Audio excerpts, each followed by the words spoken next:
प्रतीक यादव की तलाक से जुड़ी सोशल मीडिया पोस्ट के बाद अब उनकी पत्नी और उत्तर प्रदेश राज्य महिला आयोग की उपाध्यक्ष अपर्णा यादव की पहली प्रतिक्रिया सामने आई है। अपर्णा ने रिश्तों को तोड़ने की साजिश का आरोप लगाते हुए खुद को मानसिक रूप से मजबूत बताया है। इस बीच जब वह आस्था के साथ हरिद्वार के वीआईपी घाट पर गंगा स्नान के लिए पहुंची तो पारिवारिक विवाद को लेकर मीडिया के सवालों से माहौल गर्मा गया। अपर्णा ने स्नान के दौरान वीडियो बनाए जाने का आरोप लगाते हुए नाराजगी जताई, जिसके बाद यह निजी मामला राजनीतिक और सामाजिक बहस का रूप लेता नजर आया।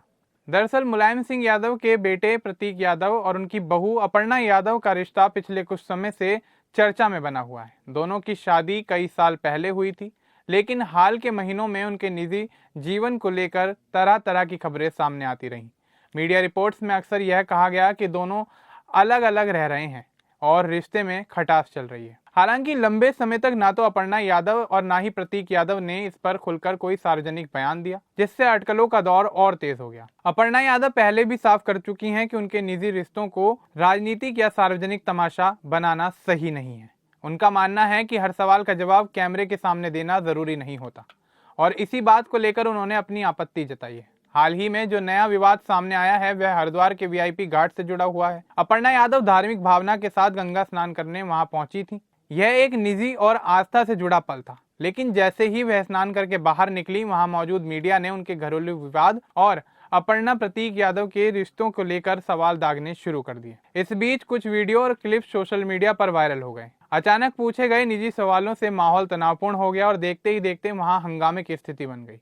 यह मामला सिर्फ घाट तक सीमित नहीं रहा, बल्कि सोशल मीडिया और टीवी की बहसों तक पहुंच गया। अपर्णा यादव की नाराजगी की मुख्य वजह मीडिया का व्यवहार बताया जा रहा है। उनका कहना है कि गंगा स्नान जैसे धार्मिक और निजी पल के दौरान उनका वीडियो बनाया गया, जो बिल्कुल गलत है। अपर्णा के अनुसार यह उनकी व्यक्तिगत गरिमा और निजता का खुला उल्लंघन है।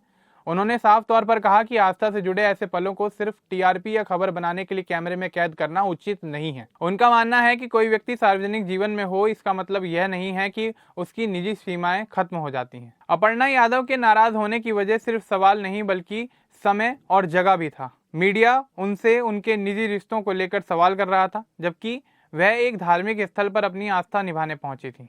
यह पल उनके लिए पूरी तरह निजी था। ऐसे में व्यक्तिगत जिंदगी से जुड़े सवाल पूछे जाने पर उन्हें गलत लगा।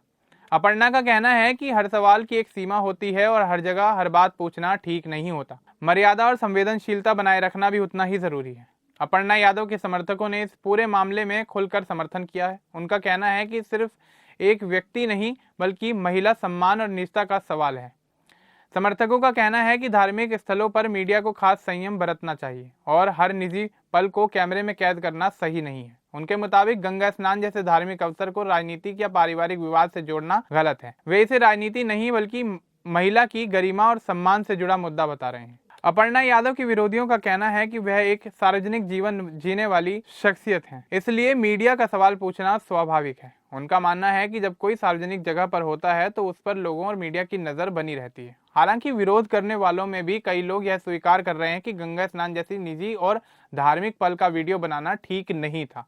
यानी इस पूरे मुद्दे पर विरोधी पक्षों में भी पूरी तरह एक जैसी राय निकलकर सामने नहीं आ रही, बल्कि मतभेद देखने को मिल रहा है। बीजेपी की तरफ से अभी तक कोई कड़ा आधिकारिक बयान इसको लेकर सामने नहीं आया है, लेकिन पार्टी के सूत्र और नेता इस मामले पर यह संकेत दे रहे हैं कि निजी जीवन और निजता का सम्मान होना चाहिए। उनका कहना है कि धार्मिक स्थलों पर मीडिया और लोगों को संयम बनाए रखना जरूरी है। इसके अलावा यह मामला व्यक्तिगत है और इसे बेवजह राजनीतिक विवाद का रूप नहीं देना चाहिए। कुल मिलाकर देखा जाए तो पार्टी इस मुद्दे को शांत और निजी रखने के मूड में नजर आ रही है। विपक्ष ने इस मामले को राजनीतिक बहस का हिस्सा बना दिया है। उनका कहना है कि हर किसी का निजता का अधिकार होता है और महिला नेताओं के साथ विशेष संवेदनशीलता बरती जानी चाहिए। कुछ विपक्षी नेताओं ने मीडिया और सत्ता के बीच के रिश्ते पर भी सवाल उठा दिए। उन्होंने इसे महिला सम्मान और लोकतांत्रिक मर्यादा के मामले से जोड़ा और कहा कि सार्वजनिक जीवन में होने के बावजूद निजी जीवन का उल्लंघन नहीं होना चाहिए। सोशल मीडिया पर यह मामला जमकर चर्चा में है और यूजर्स दो हिस्सों में बटे नजर आ रहे हैं। लोग अपर्णा यादव के पक्ष में खड़े होकर #privacy matters और हैशटैग रिस्पेक्ट वुमेन का इस्तेमाल कर रहे हैं और महिला सम्मान तथा निजता की बात कर रहे हैं।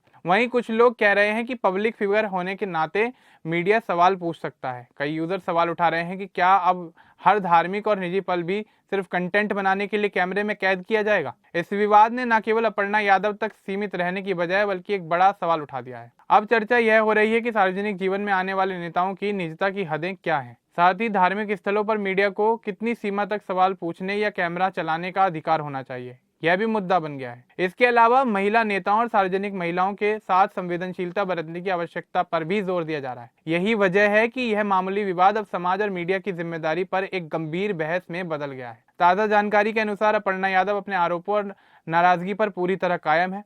उन्होंने साफ कर दिया है कि निजी और धार्मिक क्षणों की निजता का उल्लंघन नहीं होना चाहिए। इस मामले में अभी तक किसी तरह की कानूनी शिकायत या सार्वजनिक तौर पर दर्ज नहीं की गई है। फिलहाल यह विवाद व्यक्तिगत मसले से बढ़कर मीडिया और निजता के बीच चल रही बहस का रूप ले चुका है, जिसमें लोग सवाल उठा रहे हैं कि सार्वजनिक जीवन में आने वाले नेताओं की व्यक्तिगत मर्यादा और धार्मिक स्थलों पर सम्मान की सीमा आखिर क्या होनी चाहिए। हरिद्वार में हुए इस विवाद से यह साफ हो गया है कि मीडिया को सवाल पूछने का अधिकार जरूर है, लेकिन उसकी भी एक सीमा या फिर गरिमा होनी चाहिए।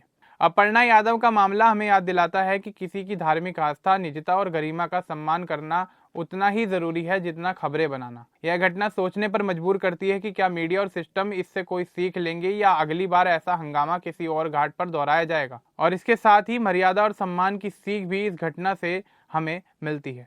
अब इस पूरे मामले को लेकर आपका क्या कुछ कहना है, हमें कमेंट बॉक्स में जरूर बताएं। बाकी इस तरह के और अपडेट्स के लिए हमारे चैनल को सब्सक्राइब करना ना भूलें।